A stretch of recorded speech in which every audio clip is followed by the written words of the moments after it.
Your Mystery Theater presents...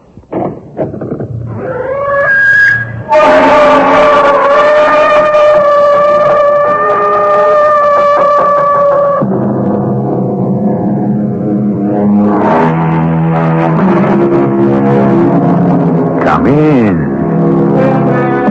Welcome. I'm E.G. Marshall. The Civil War, more than any other, has been fought and refought by armchair strategists for over 100 years.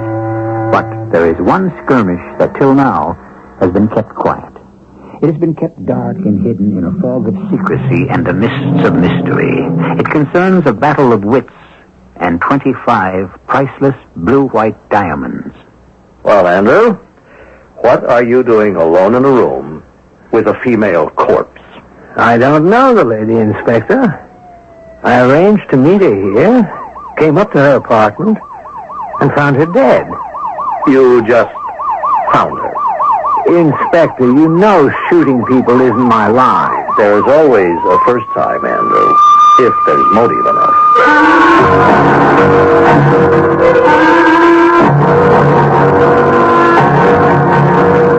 Our mystery drama, The Gettysburg Address, based on an adventure of the rascally Arsène Lupin, has been written especially for the Mystery Theater by Gerald Keane and stars Robert Dryden.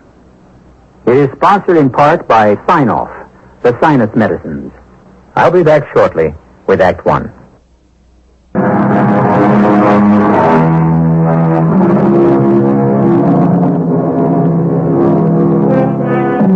Andrew Wolfe is not yet 50 years old. Yet he has enjoyed a matchless professional career of chicanery, larceny, and robbery for some 40 years. Yes, Andrew got a very early start. This very year, however, when at the peak of his profession, Andrew Wolfe decided to retire, it was a strange swan song, regarded with much suspicion by Inspector Harold James. Why are you so suspicious, Inspector? I tell you I'm through. I've had it. I've thrown in the sponge. Quit. Sucked it. It's your move, Andrew. From now on, every move I make will be for the benefit of man. I meant it's your move on the checkerboard. Oh, yes, I know. I was just looking at my options. How do you like this move, Inspector? Jump. And I'll take both of your men, thank you. Great heavens! What was that? Someone upstairs has just fired off a musket that hasn't been used since the Civil War. Well, how on earth did you know that? Well, I never used them myself, but I know the sound of them. Excuse me for bursting into your room, but we just heard a gun being fired. I'm terribly sorry. I just bought this rifle and it went off. My name is Andrew Wolfe. I live below you. This is Inspector James of the Washington Police. Oh, well, I didn't do anything wrong, Inspector. I wasn't shooting at anyone. You managed to go clean through your window. Well, what's your name? Jeffrey Knox. But it's nothing, really. Just an accident. You see, I collect memorabilia from the Civil War. I was just cleaning this old gun and it... Have a look, Inspector. It's an old flintlock. Very similar, I'd say, to the one old John Burns used at Gettysburg. I'll say, are you interested in the Civil War? I certainly am. Hey, Mr. Knox, do you have a license for that gun? No, Inspector, don't be stuffy. A, this is an antique, and B, you could hardly call a 5-foot musket a concealed weapon. Yes, it is. But firing that thing is a disturbance of the peace. Well, it won't happen again, I promise you. I didn't know it was loaded.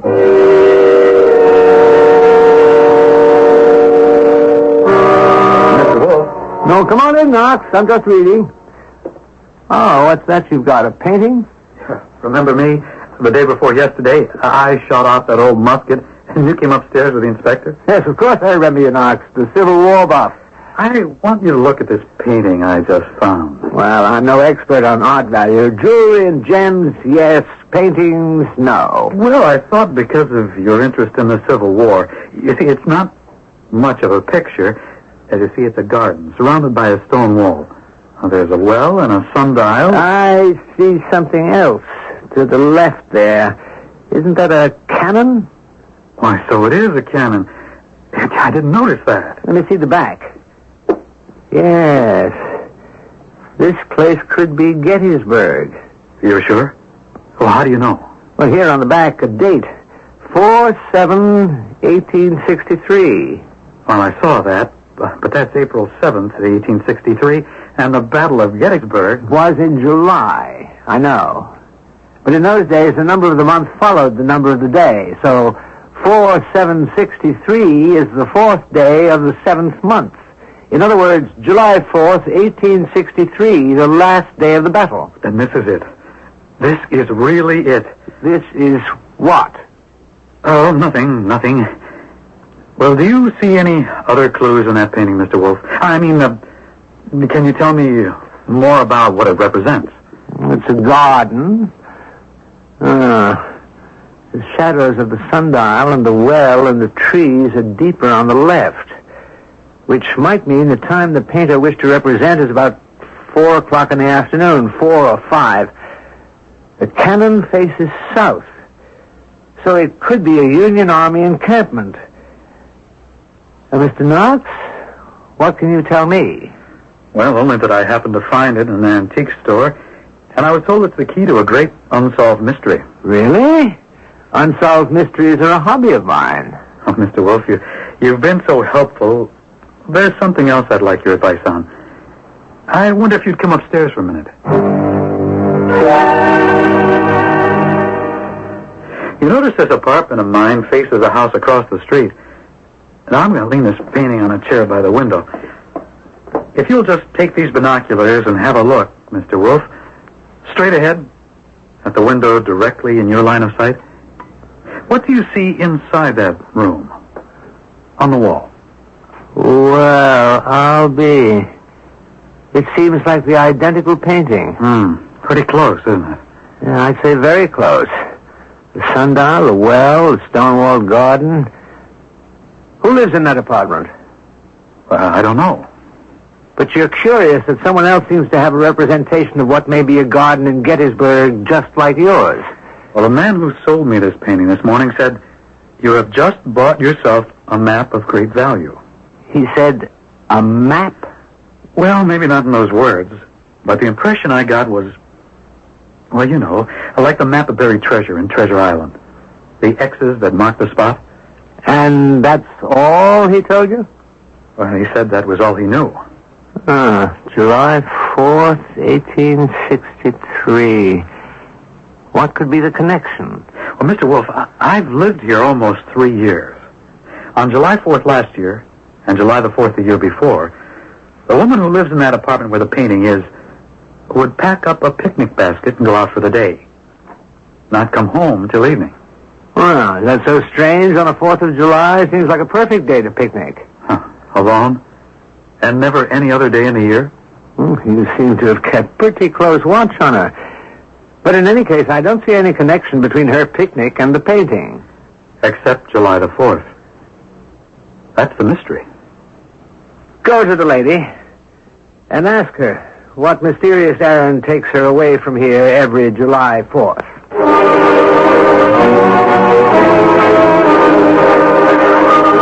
Well, look who's here.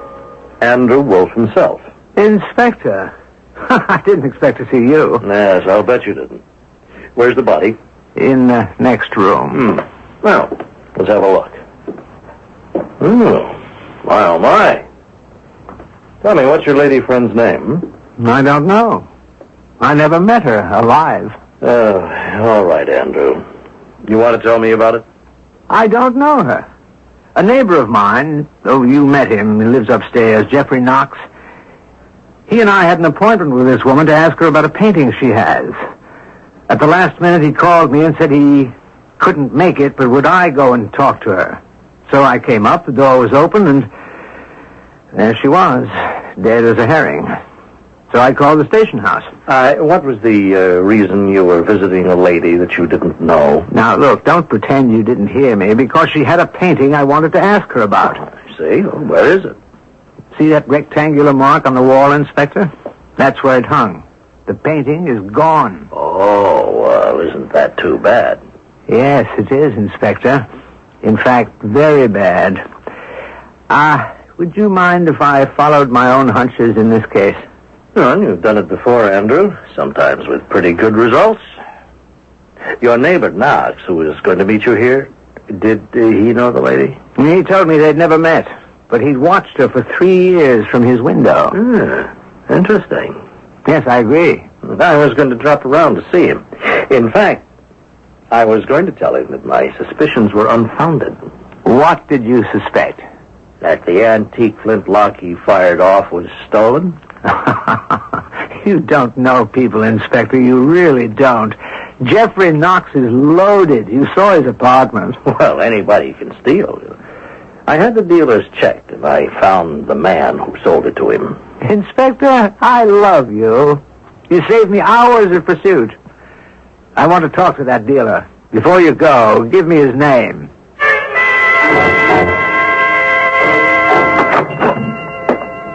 Hello?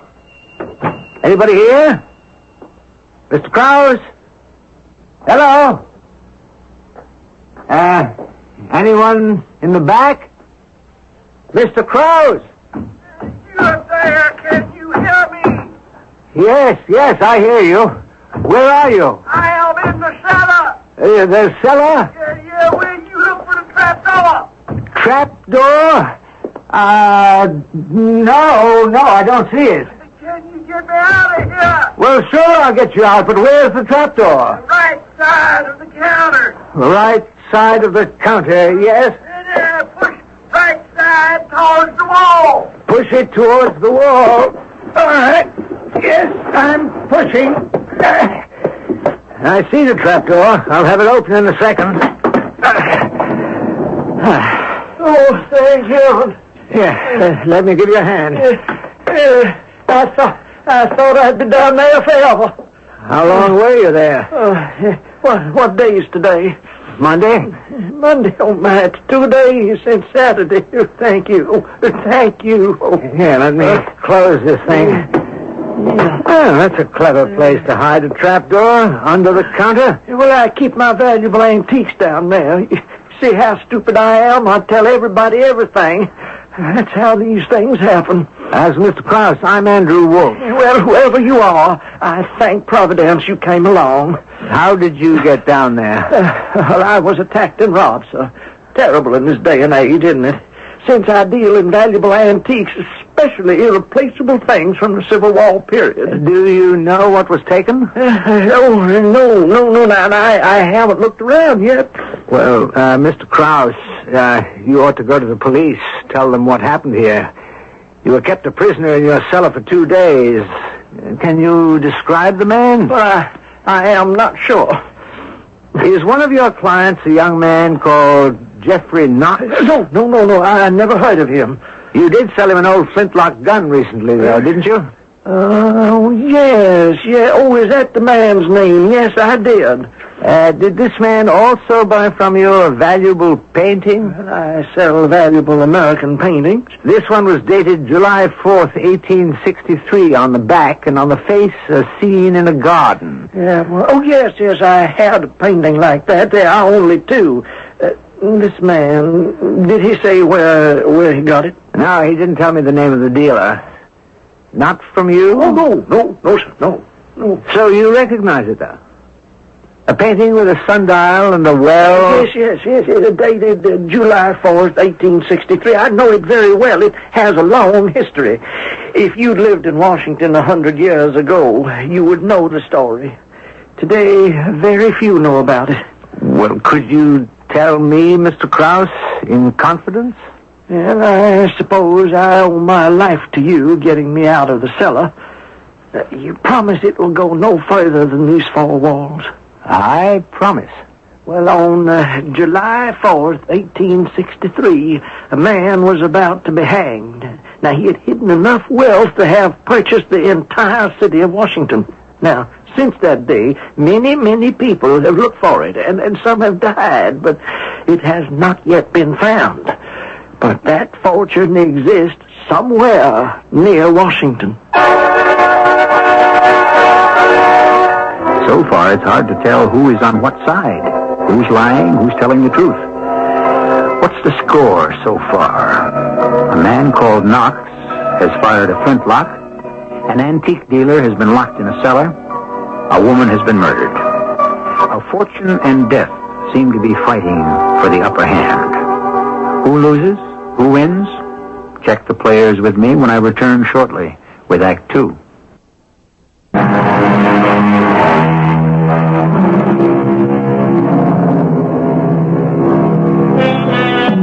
What a strange pair they make, these two. Andrew Wolfe, the rogue rascal turned Robin Hood, and straight-laced Police Inspector Harold James, who wouldn't trust Andrew as far as he could throw his badge. Just the same, their friendship is cemented by one sole motive: to track down crime. Now, one of them, Andrew Wolfe, has been stopped in his tracks by the words of an antique dealer. Mr. Krause, where did this fortune come from? Well, on July 4th, 1863, a wealthy southern plantation owner was traveling north behind the Confederate Army, hoping to lose himself in Washington and hide his money. Now, he'd seen the handwriting on the wall. The Confederacy was doomed. Now, unfortunately, he hid in a farmhouse near Cemetery Ridge. It was discovered and arrested. In a last-minute effort to escape, he killed a Union soldier guarding him. Now, he was brought to Washington, tried, and sentenced to hang. Now, while in prison, he painted 2 identical pictures which were bequeathed to his family, but his wealth was never found. Are you sure you don't remember who it was who came in here, stole that painting, and managed to push you into the cellar, possibly to die? No. I do not remember anything. Would you agree with me that the paintings must have been a clue to where this escaped Southerner had hidden his wealth? Yes. By the way, what was the name of the escaping Southerner? Harley Knox. Is that also confidential, Mr. Krause? Oh, no, sir. He is in all the history books. Andrew, this cockamamie story of buried treasure somewhere near Washington. How can a grown man believe that? Inspector, are you going to talk or play checkers? Well, it's your move as always. Oh, yes, so it is. All right, how about this? Hey, you always do that to me. I didn't see it. Well, don't you think I'm right? About the Confederate hidden treasure? No. I can't agree it's an illusion. I've seen evidence that the hiding place may be somewhere in Gettysburg. In the battlefield? In 125 years, don't you suppose the Park Service would have dug it up? If it's in the ground. But suppose it's under a rock or in a tree. I know what you're going to say. The painting missing from that woman's apartment. Yes, I know all about it. Did I tell you that she'd swallowed poison? No. For a time before she'd been examined, I thought it might have been your upstairs neighbor with his doggone Civil War blunderbuss. But up to now, though, no one has turned up to claim the body. We can't find out anything about her. Why don't you go and ask Jeffrey Knox? Huh? Go find Jeffrey Knox. He's disappeared. He's not upstairs anymore? No. It's cleaned out, empty. Your landlord says he paid up the rest of the year and left no forwarding address and departed. Inspector, why don't you take the day off tomorrow? Why? What's tomorrow? The 4th of July. Let's take a picnic lunch and head out for Gettysburg for a nice al fresco meal. Bring our own food? Oh, why bother? They've got snack bars out there where we can get hot dogs and drinks. Hot dogs and sodas, you uncivilized peasant? I wouldn't insult my stomach. No, I'll pack the food, you bring the beer. You've worked hard enough, you deserve a day off. Andrew, you are not usually so concerned with my well-being. What's up? Don't be so suspicious, friend. I enjoy the pleasure of your company. Okay, you're on. Tomorrow morning, then. Meet me here at my apartment at 7 o'clock. 7 in the morning? I thought it was a day off.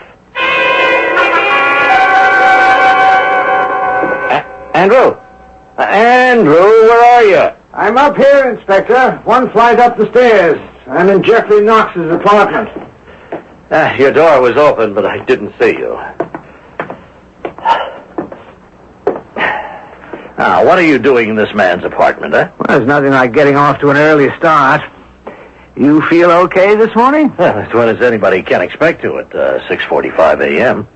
I asked you what you were doing up here, Andrew. Well, I thought I'd have a look around Knox's apartment for myself. I found these binoculars. They belong to Knox.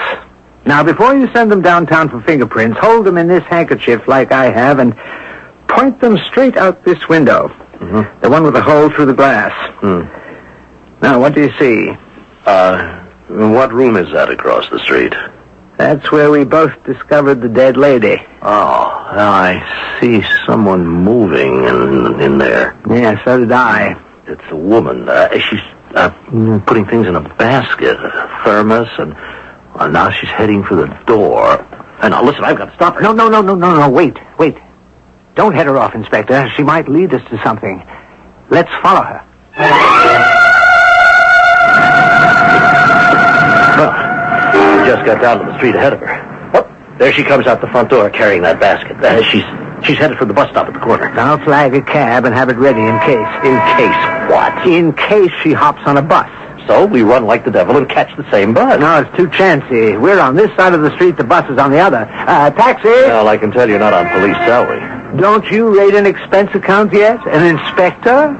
Yeah. She is waiting at the bus stop. Taxi! Driver, we're following someone. It's a woman on the other side of the street. She may get on a bus. If she does, we want you to make a U-turn, and when the bus passes, follow it. My partner is Inspector Harold James, Washington Police. Here comes the bus. Our gal is getting in the line, and she's getting on. Great Scott, Andrew, you were right. I tried to make it a habit. That bus is marked Gettysburg Battlefield. Climb in, Inspector. Okay, driver, that's the bus. Follow it.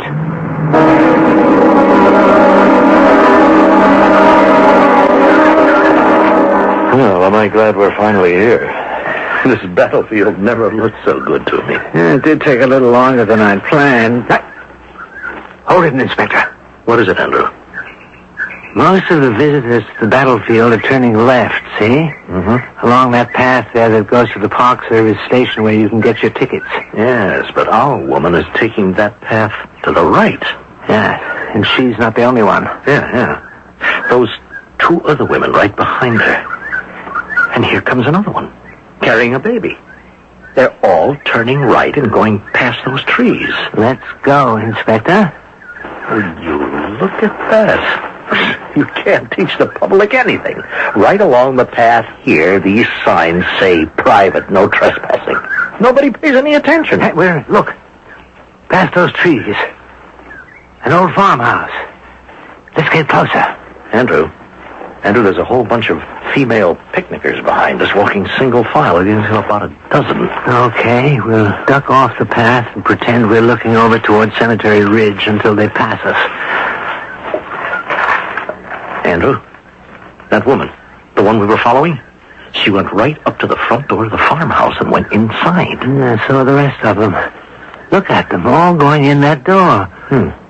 Maybe it's a private party. Wouldn't I look foolish if it was? All the way out here in a cab for that? No, there's something fishy about all this. Have you noticed, Inspector, how intent their faces are? Yeah, and no one talks to anyone else. And look, almost all of them have gone into the farmhouse. Another few minutes just to make sure they're all inside. And then what? Why, then, we follow.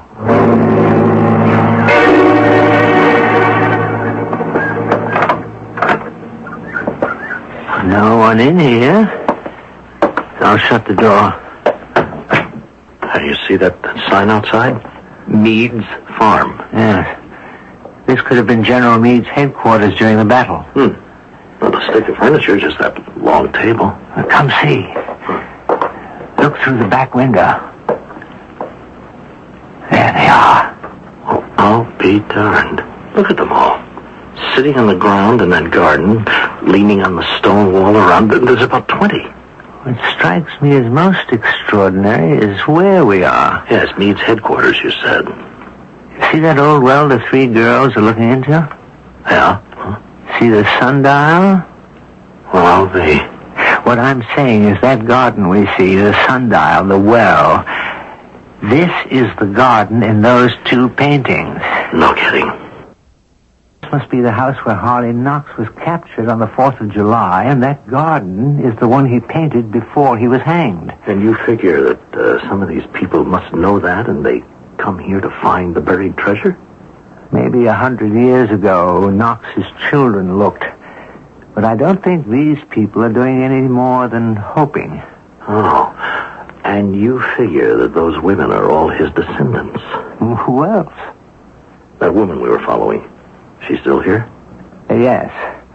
I see her with her back to the sundial. I just don't get what they're waiting for. Look, let's get out of this house. I'd like to know what they're up to.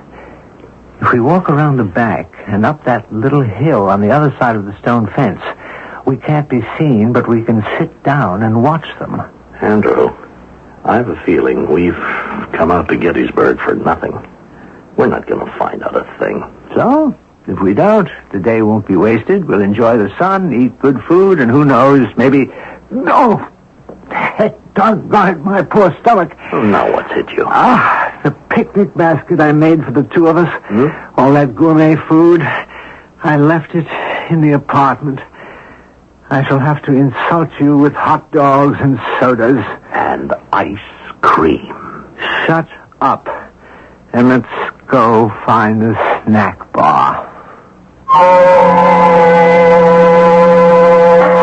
It is entirely possible something of value, of great value, lies hidden in that garden. And if, indeed, these pilgrims are the descendants of Harley Knox, why do they only come here on July the 4th? What is so special about that day to them?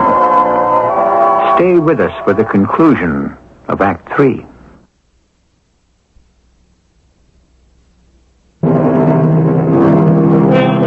There's more truth than poetry in that old maxim. It takes a thief to catch a thief. And that is why a certain feeling is cooking in the perceptions of Andrew Wolfe. The stew before him does not smell quite right. We'll stand aside now and see what transpires as Andrew and Inspector James watch the goings-on in the garden at that Gettysburg address. Inspector, you've been standing on that rock for 15 minutes taking pictures of those women with your telephoto lens. Taking pictures is my hobby. Do you really want to know what I think? I think we're keeping watch on an outing of inmates of a mental home. The whole morning, they've sat there, and most of them staring off into space, and now half the afternoon's gone, and nothing's happened. Good Lord, look. Those two women under the tree. Huh? They're on their knees. They're crying. Now, look at the whole group. It's like they're saying their prayers. Something's upset them a great deal. Something these women expected would happen, but hasn't.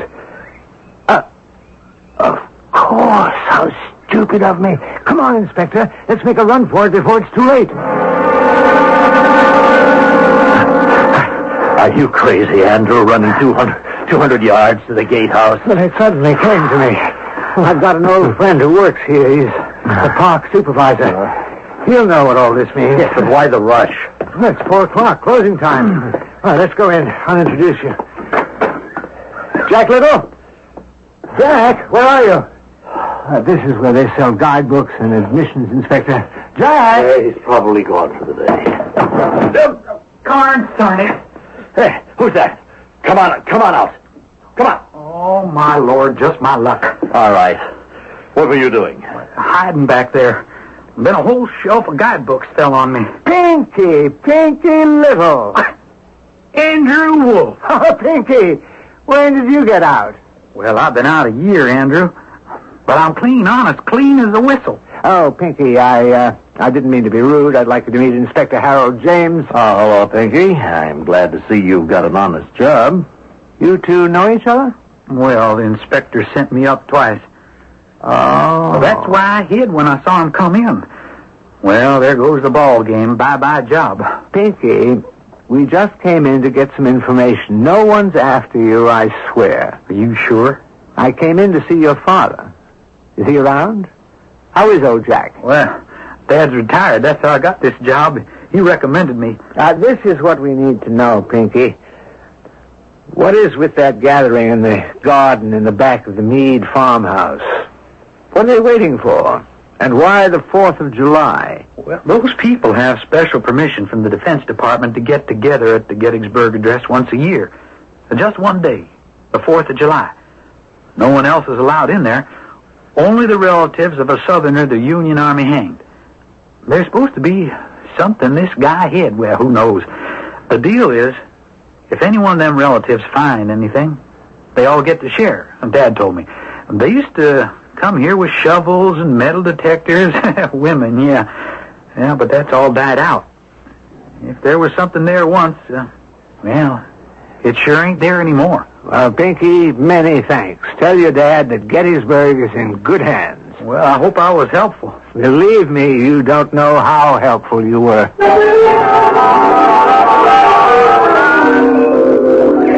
Inspector, I'm going into that garden alone. Keep clicking that camera. You won't frighten them. Not if I go in as a woman. You're going to disguise yourself? Watch me. This scarf over my head, tied under my chin. These glasses on my nose. 2 flattened Dixie cups here and here. Yeah, that's all there is to it. A woman in pants is not much different from a man. Okay. I can't wait to take a picture of you in that getup. Tell me, what are you going to do? End their misery.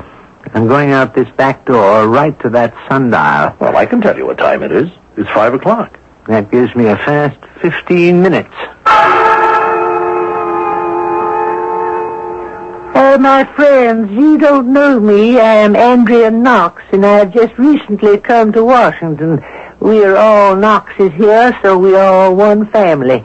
I know that every 4th of July we hope, we pray, one of us will find great-grandfather's treasure, which he hid here in this garden before the Northern soldiers took him away. And when one of us finds it, all of us will share. But I figured out, let me show you. I take my little penknife, open it, and pry up the corner of this little old metal sundial on this marble column. Yes, I'm right. Look, all of you, here it is. I've just pulled it out from under the sundial where great-grandfather hid it. This leather bag, see? I'm opening the string and... Oh, my. Diamonds. Beautiful, big, blue-white diamonds. A handful. Diamonds for all of us. Give me that. Get away from me, you. Old woman, give it to me. Everyone, don't just sit there. Help me with this crazy person. I have about a hair. Let go of me. Oh, well, will you look at that? Her hair came clean off. It's a wig. This person is not one of us. This is a man.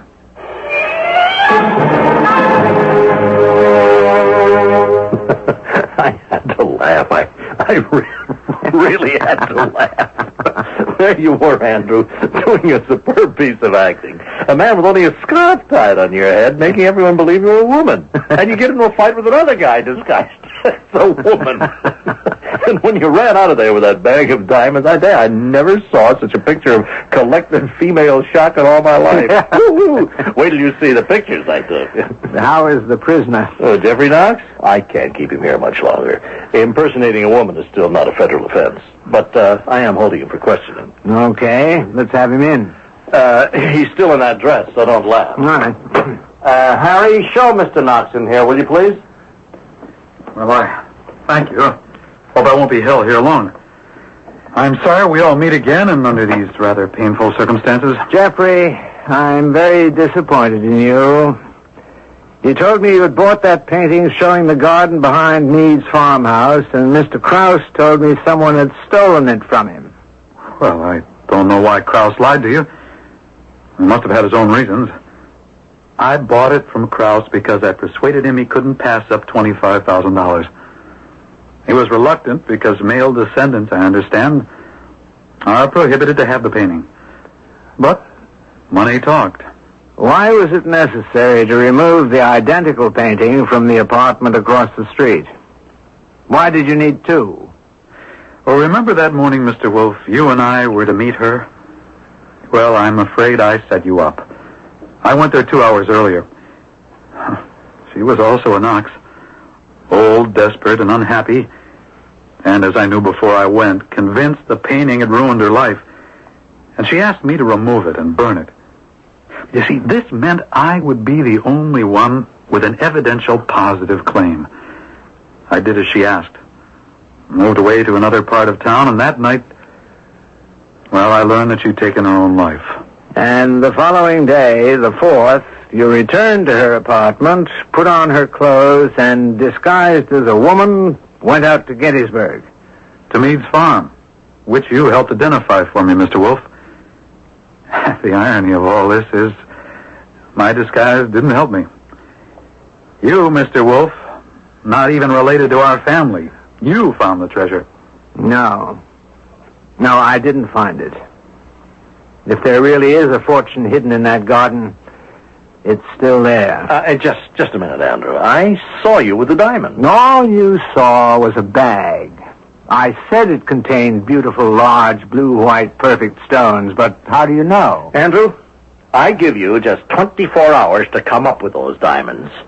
I'll be waiting for you here, right at my desk.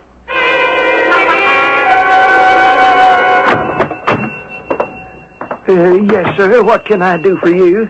My name is Andrew Knox. I've been given your name by my mother, Mrs. Harley Knox. No doubt the name is familiar to you. You did say Mrs. Harley Knox? Certainly, sir. Well, this is an honor. Well, what can I do for you, Mr. Knox? My mother has been going through some old family papers, and discovered in one of them her great-great-grandfather writes he's hoping to bequeath assets which he has turned into diamonds. Bequeath them to his descendants. Is that really true? I understand you believed it was. Well, for a number of years, Mr. Knox, I have been trying to assist those entitled to share the fortune. How have you gone about it? Well, I have sold them a painting which I believe was done by Harley Knox in prison and showed the exact spot where the fortune is hidden. Over the years, how many of the Knox family have you assisted in their search? 2 dozen or 3 dozen or so. Are there 36 identical paintings? Oh, no, sir, only 2.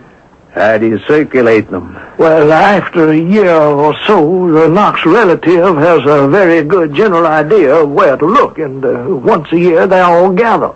Now, if the painting is no longer needed, they return it to me, and I give them their money back. You do? Mm-hmm. How much do you charge for the paintings? Well, I can't reveal that, Mr. Knox. It would embarrass your relative. Yeah, Mr. Krause, I show you photographs taken this 4th of July in the garden behind the Meade farmhouse. Were all of these ladies your clients at one time? Well, I don't know. I suggest they were. They've each paid you at least $10,000. Well, speak the truth, Mr. Krause. There is no fortune hidden in that garden.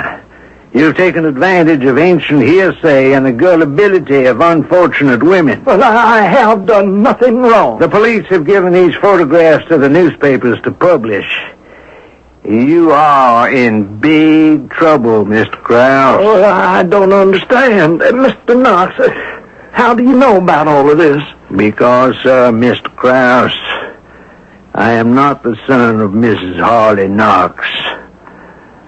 I am the same Andrew Wolf who came to see you not very long ago. I am very confused. I don't see what this has to do with me. Oh, you will, I assure you, when you arrive at the police station. Well, it's about time you showed up, Andrew. This place has been a madhouse. All those women who were at Gettysburg, they saw their pictures and they've been here asking for their share of the diamonds you found. I don't know whether you've met Mr. Krause, Inspector. Mr. Krause has made a great deal of money in this affair. A lot of money, Inspector. Over $200,000 taken from those women alone. Well, I don't see it that way, Andrew. They ended up with a couple of $1 million worth of diamonds. What diamonds? Oh, now, you're not going to pull that again, are you? Did you see the diamonds yourself, Inspector? No, I was in the farmhouse taking pictures through the window. But they were there in that leather bag you found in the sundial. This leather bag? Yes, that's the one. I'll tip out the contents on your desk, Inspector. What's that? A jeweler's glass. It's my own. I take it everywhere to detect flaws in arguments, like a rabbit's foot. Where are the diamonds? There aren't any. There never were any, and Mr. Krause knows it. I suggest, Inspector, that you obtain a full statement from him, and I shall bring suit on behalf of all the injured ladies to recover the money they invested in this dreamed-up scheme. I imagine Mr. Krause has sizable assets. Oh, sir, there was something you wished to say?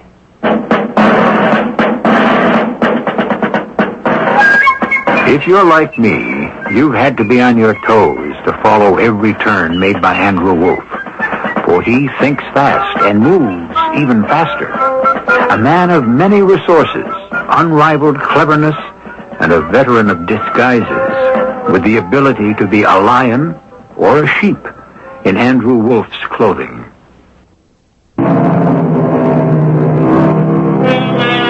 There are those who live by their wits, and there are those who feed from others' plates. It has been said that everyone has the makings of a criminal in him, latent, lying asleep, hopefully never to be awakened. Think to yourself how simple it would be to cheat a friend. Take advantage of a situation, or profit from other people's mistakes. How easy. And then say to yourself, oh no, that's much too hard for me to do. Our cast included Robert Dryden, Earl Hammond, and Lloyd Battista. The entire production was under the direction of Hyman Brown. This is E.G. Marshall inviting you to return to our Mystery Theater for another adventure in the macabre. Until next time, pleasant dreams.